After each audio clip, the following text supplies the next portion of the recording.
نحمده ونستعينه ونعوذ بالله من شرور أنفسنا ومن سيئات أعمالنا من يهده الله فلا مضل له ومن يضلله فلا هادي له وأشهد أن لا إله إلا الله وأشهد أن محمدا عبده ورسوله أما بعد فإن خير الحديث كتاب الله وخير الهدي هدي محمد صلى الله عليه وسلم وشر الأمور محدثاتها وكل محدثة بدعة وكل بدعة ضلالة وكل ضلالة في النار.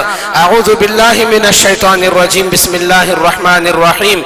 قاف والقرآن المجيد بل عجبوا أن جاءهم منذر منهم فقال الكافرون هذا شيء عجيب أإذا متنا وكنا ترابا ذلك رجع بعيد. وقال الله تعالى يا أيها الذين آمنوا اتقوا الله حق تقاته ولا تموتن إلا وأنتم مسلمون. يا أيها الناس اتقوا ربكم الذي خلقكم من نفس واحدة وخلق منها زوجها وبث منهما رجالا كثيرا والنساء واتقوا الله الذي تساءلون به والأرحام إن الله كان عليكم رقيبا.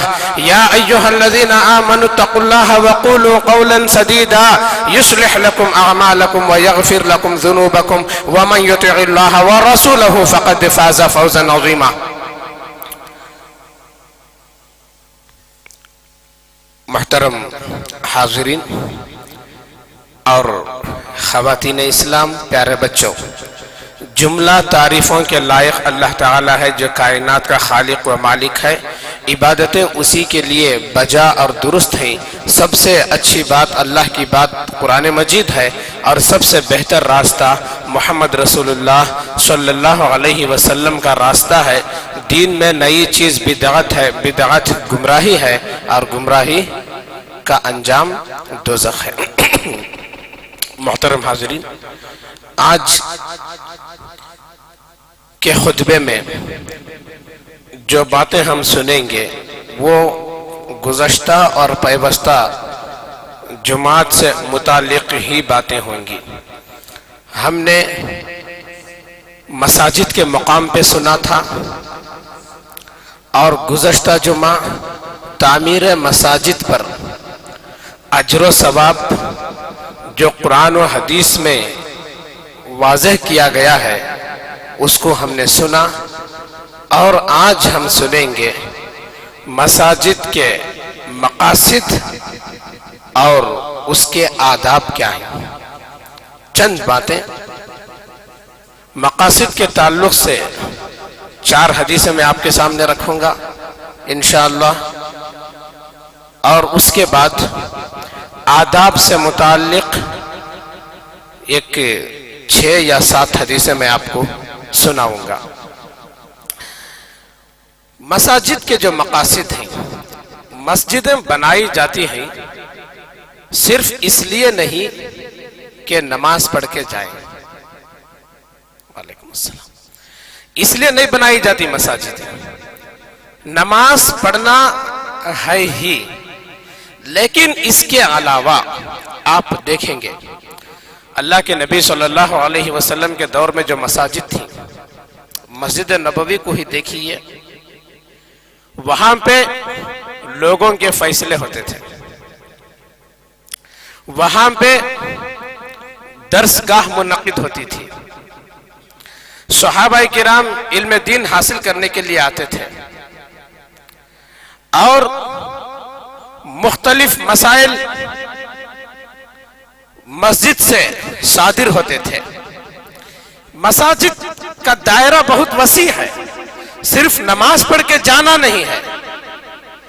ہاں یہ اور بات ہے کہ بنیادی کام نماز ہے. مسجد میں بنیادی کام نماز کے بعد وہ یہ ہے کہ مساجد کے اندر تعلیم ہو، علمی ماحول ہو، خطبات ہوتے ہوں، مختلف موضوعات پہ دروس کا قیام ہوتا ہو. یہ اولین مقاصد میں سے ہے. یہ بات اس کا اجر و ثواب اسی لیے اس قدر بڑا بتایا گیا ہے آپ کو حیرت ہوگی کہ جو لوگ مسجد میں علم حاصل کرنے کے لیے آتے ہیں ان کے دوست کون ہوتے ہیں معلوم؟ فرشتے. اللہ کے ملائکہ ان کے دوست ہوتے ہیں. کیوں ان کے دوست ہوتے ہیں؟ کیوں ان سے محبت کرنے لگتے ہیں؟ ایک اس تعلق سے بڑی پیاری حدیث امام احمد بن حنبل رحمۃ اللہ علیہ اپنی مسند میں لائے ہیں اور طبرانی کے اندر بھی وہ حدیث ہے اور حدیث کا درجہ حسن ہے. روایت پہلے سن لیتے ہیں. ان صفوان بن عسال المرادی رضی اللہ عنہ قال اتیت النبی صلی اللہ علیہ وسلم وهو في المسجد متكئ على برد له احمر فقلت یا رسول اللہ صلی اللہ علیہ وسلم انی جئت اطلب العلم فقال له رسول الله صلى الله عليه وسلم مرحبا بطالب العلم ان طالب العلم لتحفه الملائكة بأجنحتها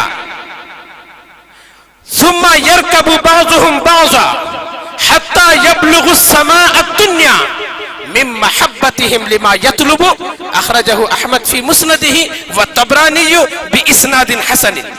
یہ حدیث مسند احمد اور طبرانی کے اندر حسن سند کے ساتھ موجود ہے. راوی صفوان بن عسال المرادی رضی اللہ عنہ ہیں. وہ فرماتے ہیں اتیت النبی صلی اللہ علیہ وسلم, میں اللہ کے نبی صلی اللہ علیہ وسلم کے پاس آیا. اس وقت آپ صلی اللہ علیہ وسلم مسجد میں, وہ ہوا فی المسجد, اور وہ مسجد میں متکئن ٹیک لگائے بیٹھے تھے. وَعَلَى بُرْدٍ لَهُ أَحْمَرَ, اور آپ کے جسم مبارک پر ایک سرخ چادر تھی. یعنی وہ کیفیت بھی بیان کر رہے ہیں آپ کا لباس کیسا تھا اور آپ کی پوزیشن کیا تھی جب میں مسجد میں داخل ہوا. یہ دونوں وضاحت راوی حدیث بیان کر رہے ہیں.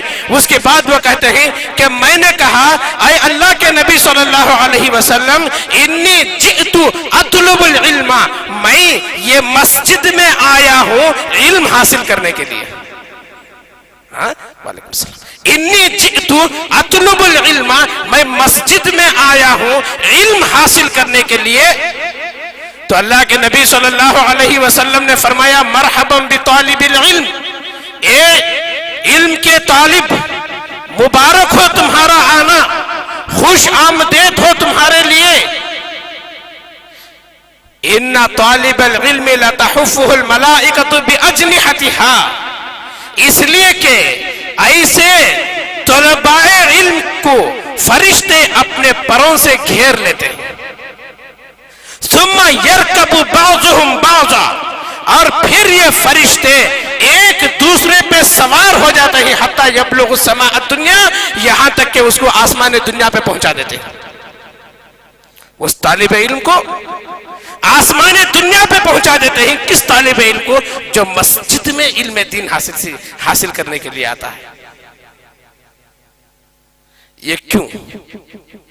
حدیث کا آخری ٹکڑا باقی ہے.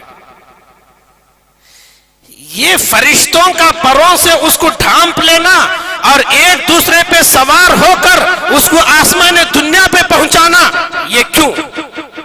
حدیث کے آخری ٹکڑے میں بتایا گیا ہے من محبتہم لما یطلب, اس لیے کہ جو علم حاصل کرنے کے لیے وہ مسجد میں آیا ہے وہ علم سے فرشتوں کو محبت ہے. بات سمجھ میں آئی؟ تعلق کیا ہے اس کا؟ تو یہ ہے مسجد کا مقصد. مساجد کے مقاصد میں سے علم دین حاصل کرنے کے لیے مسجد میں آنا, اور ذمہ داران مساجد پر یہ بات لاگو ہوتی ہے کہ ایسے دروس کا اہتمام کرنا. اہتمام ہو تو نہ لوگ آئیں گے,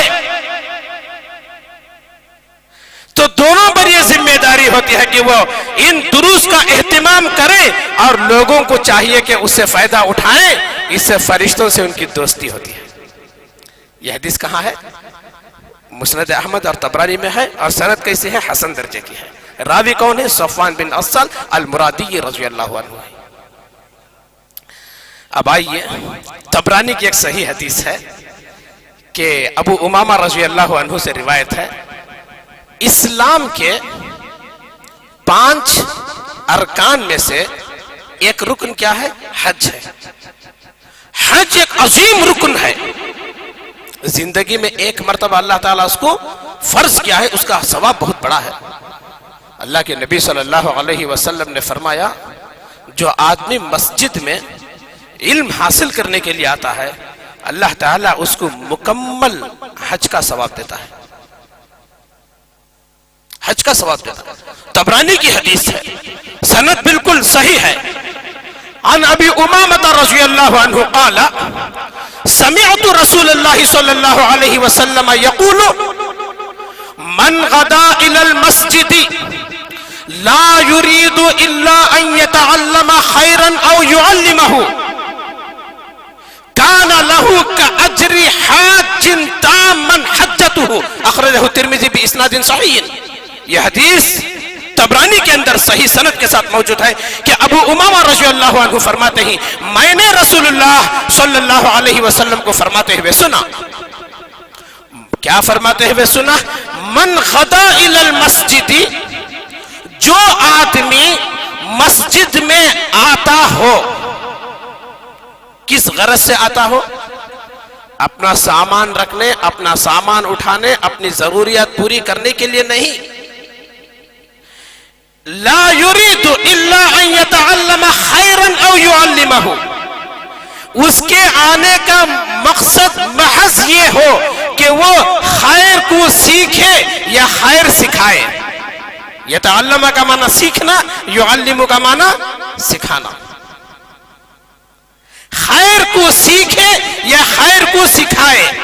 اب سوال یہ ہے خیر کسے کہتے ہیں؟ خیر کسے کہتے ہیں؟ خیر کہتے ہیں فَإِنَّ خَيْرَ الْحَدِيثِ کتاب اللہ۔ خیر والی بات کون سی ہے؟ کتاب اللہ ہے۔ بات سمجھ میں آ گئی، بات واضح ہو گئی۔ کیا سیکھنے آتا ہے؟ خیر کا معنی کیا ہوا؟ کتاب اللہ سیکھنے آتا ہے یا کتاب اللہ سکھانے آتا ہے۔ کان لہو کأجر حاج تاما حجتہ، اللہ تعالیٰ اس کو مکمل حج کا ثواب دیتا ہے۔ یہ ثواب ہم لیں گے نہیں لیں گے؟ انشاءاللہ ضرور لیں گے۔ مساجد روئے زمین پر اللہ کو پسندیدہ جگہ ہیں، ہم کیوں نہ آئیں یہاں پر؟ کیوں نہ کتاب اللہ کو سیکھیں؟ اتنا ہی نہیں، ایک مسلم کی حدیث ہے ابو ہریرہ رضی اللہ عنہ سے، 2 حدیثیں ہوئی، میں نے کہا اس سے متعلق 4 حدیثیں میں پیش کروں گا۔ تیسری حدیث عن ابی ہریرہ رضی اللہ عنہ قال قال رسول اللہ صلی اللہ علیہ وسلم مجتمع قوم فی بیت من بیوت اللہ یتلون کتاب اللہ ویتدارسونہ الا نزلت علیہم السکینۃ وغشیتہم الرحمۃ وحفتہم الملائکۃ وذکرہم اللہ فی من عندہ ومن بطأ عملہ لم یسرع بہ نسبہ اخرجہ مسلم فی کتاب الذکر والدعاء باب فضل اجتماع علی تلاوت القرآن۔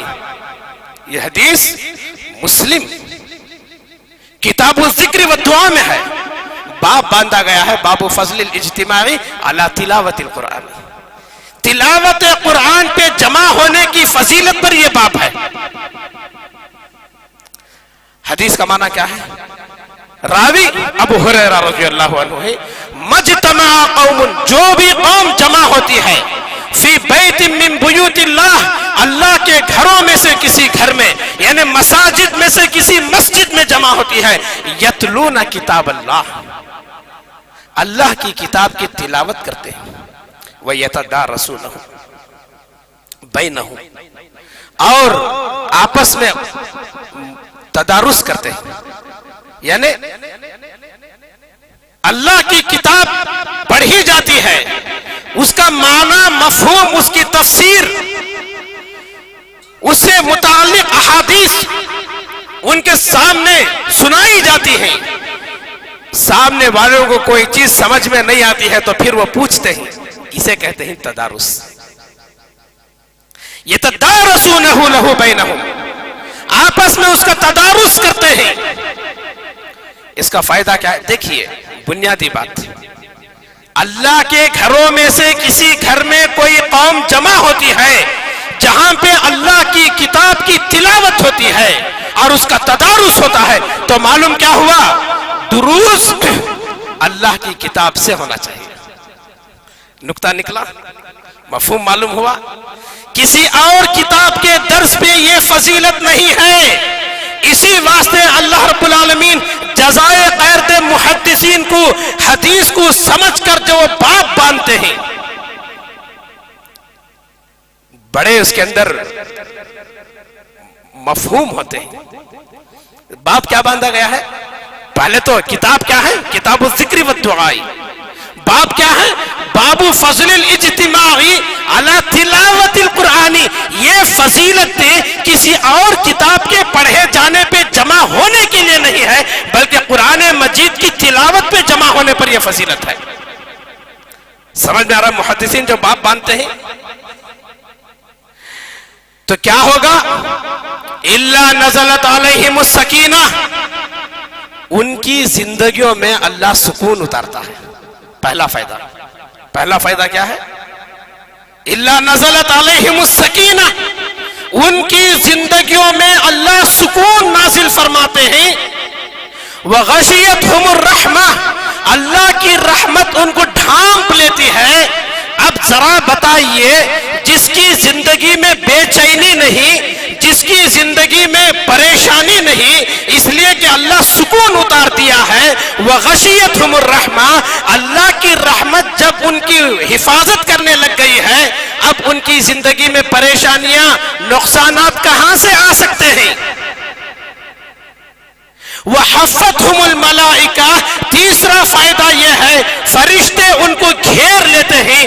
اور چوتھا فائدہ یہ ہے وَذَكَرَهُمُ اللَّهُ فِي مَنْ عِنْدَهُ، اللہ تعالیٰ ان لوگوں کا ذکر خیر اپنے پاس موجود فرشتوں کے سامنے کرتا ہے. 4 فائدے معلوم ہیں. زندگی پرسکون، زندگی اللہ کی رحمت میں ڈھانپی ہوئی، اور فرشتے گھیر لیتے ہیں، اور چوتھے اللہ اپنے پاس موجود فرشتوں میں ان کے نام لیتے ہیں. یہ فضیلت والی بات ہوئی نہیں؟ یقیناً یہ بہت بڑی فضیلت والی بات ہے. اب آئیے، دنیا کے اندر جو قیمتی سے قیمتی شے ہے، اس سے زیادہ بہتر مسجد میں آ کر علم حاصل کرنا ہے. اس تعلق سے ایک مسلم کتاب صلاۃ المسافرین کی حدیث ہے، وہ حدیث سنیے. عن عقبہ بن عامر رضی اللہ عنہ قال خرج رسول اللہ صلی اللہ علیہ وسلم ونحن فی الصفۃ فقال أيكم يحب أن يغدو كل يوم إلى بطحان أو إلى العقيق فيأتي منه بالناقتين كوماوين من غير اسم ولا قطع رحم؟ قلنا يا رسول الله صلى الله عليه وسلم نحب ذلك. قال أفلا يغدو أحدكم إلى المسجد يعلم أو يقرأ آيتين من كتاب الله عز وجل خیر لہ من ناقتین وثلاث خیر لہ من ثلاث واربع خیر لہ من اربع ومن اعدادہن من الابل. اخرجہ مسلم فی کتاب صلاۃ المسافرین. یہ حدیث مسلم کتاب صلاۃ المسافرین میں ایسے ہی موجود ہے. راوی عقبہ بن عامر رضی اللہ عنہ ہے، وہ فرماتے ہیں کہ ہم ایک دفعہ صفہ پہ بیٹھے تھے. صفہ ایک جگہ کا نام، ایک چبوترے کا نام سمجھ لیجئے، جہاں پر حصول علم کے لیے لوگ بیٹھتے تھے. جو بیٹھنے والوں کو احادیث کے اندر اصحاب الصفہ بھی کہا گیا ہے. وَنَحْنُ فِي الصُّفَّةِ، ہم صفہ پہ بیٹھے ہوئے تھے. اتنے میں رسول اللہ صلی اللہ علیہ وسلم آئے اور آ کر کہنے لگے أَيُّكُمْ يُحِبُّ أَن يَغْدُوَ كُلَّ يَوْمٍ إِلَى بُطْحَانَ أَوْ إِلَى الْعَقِيقِ فَيَأْتِي مِنْهُ بِنَاقَتَيْنِ كَوْمَاوَيْنِ مِنْ غَيْرِ اسْمٍ وَلَا قَطْعِ رَحِمٍ، کہ تم میں کون یہ چاہتا ہو کہ روزانہ بطحان اور عقیق جائے. یہ بطحان اور عقیق یہ دونوں مدینہ منورہ کے نامور بازاروں کے نام ہیں.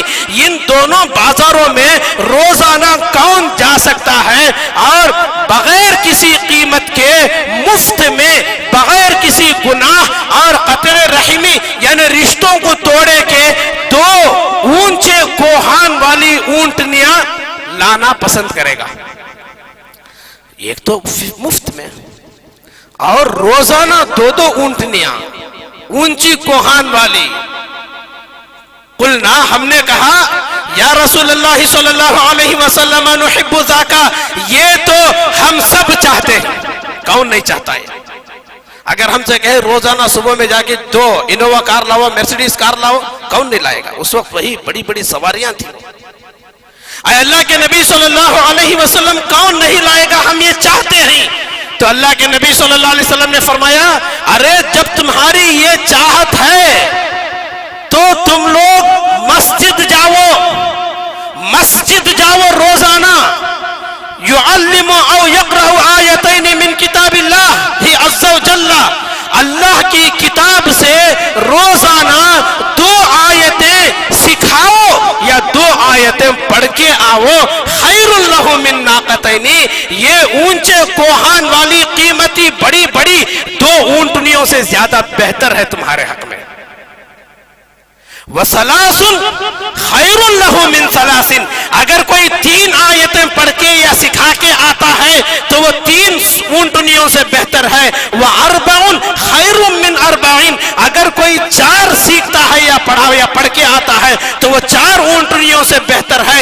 وَمِنْ أَعْدَادِهِنَّ من الابل، اسی طریقے سے جتنی زیادہ آیتیں تم پڑھ کے آؤ گے یا سکھا کے آؤ گے اتنی زیادہ اونٹنیوں سے بہتر ہے. یہ روایت یہ کوئی بنی بنائی بات نہیں، مسلم کی حدیث ہے. اس میں جرح ہے؟ مسلم کی حدیث میں کیا کوئی ضعف ہے؟ نہیں ہے، جرح نہیں ہے. حدیث مسلم کی ہے، بات آگے بڑھانے کی ضرورت ہی نہیں ہے. افسوس فجر کے بعد مساجد میں دروس ہوتے ہیں، بہت چھوٹی چھوٹی 3 آیتیں 4 آیتوں کے دروس ہوتے ہیں. لوگ اس میں بھی سلام جیسے پھر اٹھ کے جانے لگتے ہیں. اب بتائیے کیا اتنے عظیم ثواب سے روزانہ محرومی کیا یہ معمولی خسارہ ہے؟ آپ سوچئے، یہ سوچنے کی بات ہے. یہ کہیں بھی مساجد میں درس 10 منٹ سے زیادہ نہیں ہوتا الا ماشاءاللہ. کیا یہ 10 منٹ میں ہم اتنی بڑی فائدے والی چیز لے کے گھروں کو جا رہے ہیں؟ کیا یہ کوئی معمولی اجر ہے؟ یہ کوئی معمولی ثواب ہے؟ نہیں، یہ عظیم ثواب ہے جس سے ہم محروم ہو رہے ہیں. یہ خسارہ ہمارا ہے. ضرورت اس بات کی ہے دروس میں بیٹھیں. دروس کا اعلان ہوتا ہے، زاد المعاد پہ درس ہے، فقہ الجنائز پہ درس ہے. یہ سب قیمتی قیمتی باتیں ہیں. یہ وقت نکال کے جو لوگ دروس دینے آتے ہیں وہ قابل تعریف ہے. لیکن اگر کوئی فائدہ نہ اٹھائے نقصان ہمارا ہے. ہم علم سے بھی محروم ہوں گے، اجر و ثواب سے بھی محروم ہوں گے. ضرورت اس بات کی ہے کہ ایسی چیزوں سے فائدہ اٹھائیں. 4 حدیثیں میں آپ کے سامنے بیان کیا. اب آئیے مساجد کے کچھ آداب ہوتے ہیں. مساجد کے کچھ آداب، میں یہ جو 4 باتیں بتایا، 4 احادیث جو بیان کیا، ذہن میں رکھنے کی باتیں ہیں. پہلی حدیث میں کیا بتایا کہ فرشتے پروں میں اسے گھیر لیتے ہیں اور آسمان دنیا پہ پہنچاتے ہیں. دوسری حدیث میں حج کا ثواب ملتا ہے. تیسری حدیث میں فرشتے اللہ تعالیٰ ان کی زندگی کو پرسکون بناتا ہے، اللہ کی رحمت ڈھانپ لیتی ہے. فرشتے ان کے لیے اپنے پروں میں لے لیتے ہیں اور فرشتوں کے سامنے اللہ تعالیٰ ان کا ذکر خیر کرتا ہے. چوتھی حدیث میں 2 اونٹنیوں کا ذکر آیا۔ مساجد کے کچھ آداب ہوتے ہی ان آداب میں سے پہلا ادب یہ ہے کہ مسجد میں جب آدمی آئے تو اچھا لباس پہن کے آئے۔ یہ ایک اچھی بات ہے، ایک بنیادی بات ہے۔ ہمارا لباس عمدہ ہو، ہمارا لباس باوقار ہو، ہمارا لباس بالکل بدن کو ڈھانپنے والا ہو۔ ایسے نہیں ہونا چاہیے کہ چھوٹے چھوٹے شرٹس پہنتے ہیں، چھوٹے چھوٹے ٹی شرٹس پہنتے ہیں اور وہ شان سمجھتے ہیں۔ ایسے نہیں، وہ ساتر لباس نہیں ہے۔ وہ رکوع میں سجدے میں بے پردگی ہوتی ہے، یہ شرافت کی بات نہیں ہے، یہ شریفانہ طریقہ نہیں ہے۔ یہ ہمارا لباس ساتر ہو۔ شرٹ پہننا کیا بری بات ہے؟ نہیں، اچھی بات ہے، ذرا اسے ڈھنگ کا پہنو۔ یہ نہیں کہ کمر سے اوپر ہمارا شرٹ رہے، یہ سب اچھی باتیں نہیں۔ اللہ رب العالمین نے قرآن مجید میں فرمایا خذوا زینتکم عند کل مسجد۔ جب بھی مسجد میں آؤ، ہر عبادت کی جگہ جب آؤ تو زینت یعنی اچھا لباس پہن کے آؤ، عمدہ لباس پہن کر آؤ۔ اور عمدہ لباس کے اندر اللہ رب العالمین نے فرمایا، اللہ کے نبی صلی اللہ علیہ وسلم نے کہا کہ ان اللہ جمیل یحب الجمال۔ یہ مسلم کتاب الایمان کی حدیث ہے، باب تحریم الکبر کے اندر یہ حدیث آئی ہے کہ اللہ جمیل ہے اور وہ جمال کو پسند کرتا ہے۔ تو اس لیے اچھے انداز میں، بہترین انداز میں اچھا لباس پہن کر، عمدہ ساتر لباس پہن کر مساجد کے اندر آنا ہے۔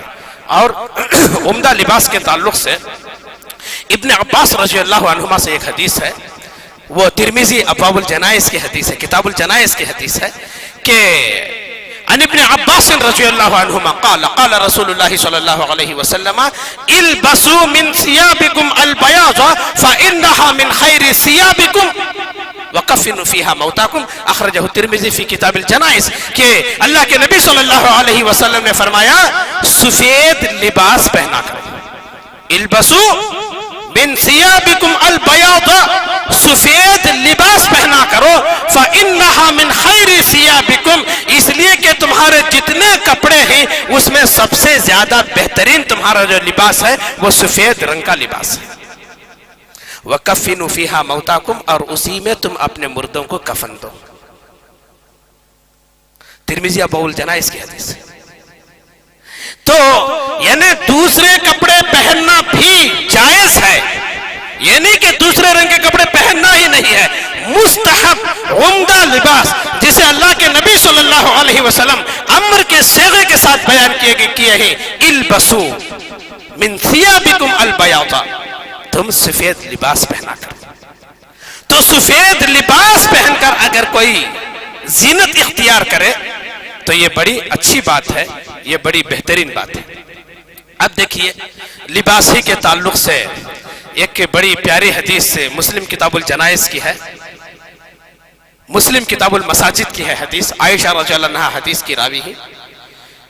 یعنی جو کپڑے نقش و نگار کے ہوتے ہیں، بیل بوٹے کے ہوتے ہیں، ایسے لباس مکروہ ہے مسجد میں پہن کے آنا۔ بات سمجھ میں آ گئی؟ ایسے لباس مسجد میں پہن کے آنا آداب کے خلاف ہے اور یہ مکروہ ہے۔ کیسے مکروہ ہے؟ روایت اس طریقے سے ہے، ان عائشہ رضی اللہ عنہا قالت قام رسول اللہ صلی اللہ علیہ وسلم یصلی فی قمیصۃ ذات اعلام فنظر الى علمها فلما قضى رسول اللہ صلی اللہ علیہ وسلم صلاته قال اذهبوا بقميصي هذا، اذهبوا بهذه القميصة الى ابي جهم واتوني بانبجانية فإنها ألحقني آنفا في صلاتي، اخرجہ مسلم فی کتاب المساجد۔ یہ حدیث مسلم کتاب المساجد میں لائی گئی ہے کہ عائشہ رضی اللہ عنہا فرماتی ہیں ایک مرتبہ اللہ کے نبی صلی اللہ علیہ وسلم نقش و نگار والی بیل بوٹے بنی ہوئی چادر اوڑھ کر نماز کے لیے کھڑے ہو گئے۔ فنظر الى علمها، دوران نماز آپ کی نگاہ اس چادر پہ بنی بیل بیل بوٹے اور نقش و نگار میں الجھ گئی. فلما قضى رسول اللہ صلی اللہ علیہ وسلم صلاته، جب اللہ کے نبی صلی اللہ علیہ وسلم اپنی نماز ختم کیے تو آپ نے کہا اذهبوا بهذه القمیصة الى ابی جہم، یہ قمیص تم ابو جہم کے پاس لے جاؤ اور مجھے ایک سادہ واتونی بانباجانیۃ، اور مجھے سادہ کمبل لا کے دے دو. فانها الہتنی آنفا فی الصلاۃ، اس لیے کہ ابھی یہ چادر نے تو میری پوری نماز کو بگاڑ کے رکھ دیا.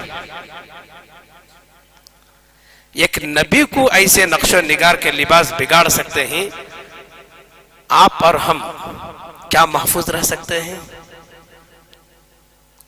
ایک تو ہماری بھی نماز بگڑے گی، پیچھے کھڑے ہو کے نماز پڑھنے والے کی نماز کے بگڑنے کا سبب بھی ہم بنیں گے.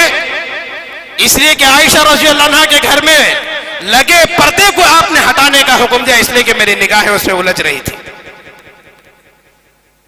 آداب مساجد میں سے یہ بات ثابت ہوئی، یہ بات معلوم ہوئی کہ لباس ہمارا بالکل سیدھا سادھا ہونا چاہیے. اب آئیے بخاری کی ایک حدیث مساجد کے آداب کے تعلق سے. مسجد میں داخل ہونے کے بھی آداب ہیں اور باہر نکلنے کے بھی آداب ہیں. عن ابن عمر رضی اللہ کان ابن عمر رضی اللہ عنہما یبدأ برجلہ الیمنى، وَإِذَا خَرَجَ بَدَأَ بِرِجْلِهِ الْيُسْرَى، اخرجہ البخاری فی کتاب الصلاۃ باب التیمن فی دخول المسجد. ابن عمر رضی اللہ عنہما مسجد میں داخل ہوتے تو سیدھا پیر رکھ کے داخل ہوتے، اور جب مسجد سے باہر نکلتے تو بایاں پیر سے باہر نکلتے. تو مسجد میں داخل ہونے کے لیے سیدھا پیر استعمال کرنا اور باہر نکلنے کے لیے بایاں پیر استعمال کرنا. اب دیکھیے کہ مسجد میں داخل ہونے اور نکلنے کی کچھ دعائیں بھی ہیں، یعنی دعائیں ہیں، وہ دعا پڑھ کے اندر آنا ہے، وہ دعا پڑھ کے باہر آنا ہے. تو اس تعلق سے جو ہے ابن ماجہ کتاب الصلاۃ کی حدیث ہے، باب الدعاء عند دخول المسجد کے نام سے باب باندھا گیا ہے. ابن ماجہ کی حدیث صحیح ہے، حدیث صحیح ہے. راوی عن فاطمہ رضی اللہ عنہا بنت رسول اللہ صلی اللہ علیہ وسلم قالت کان رسول اللہ صلی اللہ علیہ وسلم اذا دخل المسجد یقول بسم اللہ والسلام علی رسول اللہ اللہم اغفر لی ذنوبی وافتح لی ابواب رحمتک، واذا خرج یقول بسم اللہ والسلام علی رسول اللہ اللہم اغفر لی ذنوبی وافتح لی ابواب فضلک، اخرجہ ابن ماجہ فی کتاب الصلاۃ باب الدعاء عند دخول المسجد. کہ فاطمہ بنت رسول صلی اللہ علیہ وسلم فرماتی ہیں رسول اللہ صلی اللہ علیہ وسلم جب مسجد میں داخل ہوتے تو یہ دعا پڑھتے بسم اللہ والسلام علی رسول اللہ اللہم اغفر لی ذنوبی وافتح لی ابواب رحمتک. یہ دعا پڑھتے ہیں. اس کا معنی کیا ہے؟ اللہ کے نام سے میں داخل ہوتا ہوں، سلامتی ہو اللہ کے رسول محمد صلی اللہ علیہ وسلم پر. اے میرے اللہ تو میرے گناہوں کو معاف فرما دے اور میرے لیے تیری رحمت کے دروازے کھول دے. ارے آدمی مسجد کا رخ کرتا ہے، یہ رحمت ہی تو ہے. آدمی مسجد میں داخل ہوتا ہے، وضو کرتا ہے، تحیت المسجد پڑھتا ہے، اللہ کی تکبیر تحمید تسبیح تحلیل بیان کرتا ہے، نمازیں باجماعت ادا کرتا ہے، بعد میں بھی اللہ کا ذکر کرتا ہے، نماز پڑھتا ہے. یہ سراپا رحمت نہیں تو کیا ہے؟ وہی تو وہ دعا کر رہا ہے اے اللہ میرے گناہوں کو معاف بھی کر دے اور یہ اندر آنے کے بعد جتنی رحمتیں ہیں ان رحمتوں کے دروازے تو میرے لیے کھول دے. باہر نکلتے وقت میں وَإِذَا خَرَجَ، جب آپ باہر نکلتے تو یہی دعا پڑھتے بسم اللہ والسلام علی رسول اللہ واللہم اغفر لی ذنوبی وافتح لی ابواب رحمتک وابواب فضلک۔ دیکھیے داخل ہونے کی دعا اور باہر نکلنے کی دعا میں ایک ہی رد و بدل ہے۔ داخل ہونے کے لیے آخر میں رحمتی کا ہے اور باہر نکلنے کی دعا کے آخر میں فضلی کا ہے۔ حکمت رحمتی کا کی معلوم ہو گئی۔ اب آئیے باہر نکلنے کی دعا بسم اللہ، اللہ کے نام سے میں باہر نکلتا ہوں، اے اللہ محمد رسول اللہ صلی اللہ علیہ وسلم پر سلامتی ہو، سلامتی بھیج۔ اے میرے اللہ میرے گناہوں کو معاف فرما دے، وافتح لی ابوابا من فضلک، اے اللہ تو میرے لیے تیرے فضل کے دروازے کھول دے۔ اب میں باہر نکل رہا ہوں نا، اندر آیا، اے اللہ تو رحمت کے دروازے کھول دے، یعنی پوری عبادتیں میں یکسو ہو کے ادا کروں، اس کے دروازے میرے لیے کھول دے۔ اب میں باہر نکل رہا ہوں، فضلک میری روزیوں کے دروازے کھول دے۔ فضل کسے کہتے ہیں؟ فَإِذَا قُضِيَتِ الصَّلَاةُ فَانتَشِرُوا فِي الْأَرْضِ وَابْتَغُوا مِنْ فَضْلِ اللَّهِ، نماز ہو جائے تو زمین میں پھیل جاؤ اور اللہ کا فضل تلاش کرو، یعنی اللہ کی دی ہوئی روزیاں تلاش کرو۔ اب میں باہر نکل رہا ہوں، اب روزی کے دروازے کھول دیں۔ کیا سمجھتے ہیں آپ مسجد میں آنے جانے کے اندر جو فلسفے اللہ تعالیٰ رکھا ہے، جو حکمتیں اللہ تعالیٰ رکھا ہے، یقیناً اس کے اندر بڑی بڑی باتیں۔ وقت ہو گیا ہے، اللہ تعالیٰ سے دعا ہے اللہ تعالیٰ ہمیں ان باتوں پر عمل کی توفیق عطا فرمائے۔ مساجد کا احترام کرنے اور مساجد کے مقاصد کو پورا کرنے کی اور اسے فائدہ اٹھانے کی اللہ تعالیٰ ہمیں توفیق عطا فرمائے۔ اقول قولی ھذا استغفر اللہ لی ولکم ولسائر المسلمین۔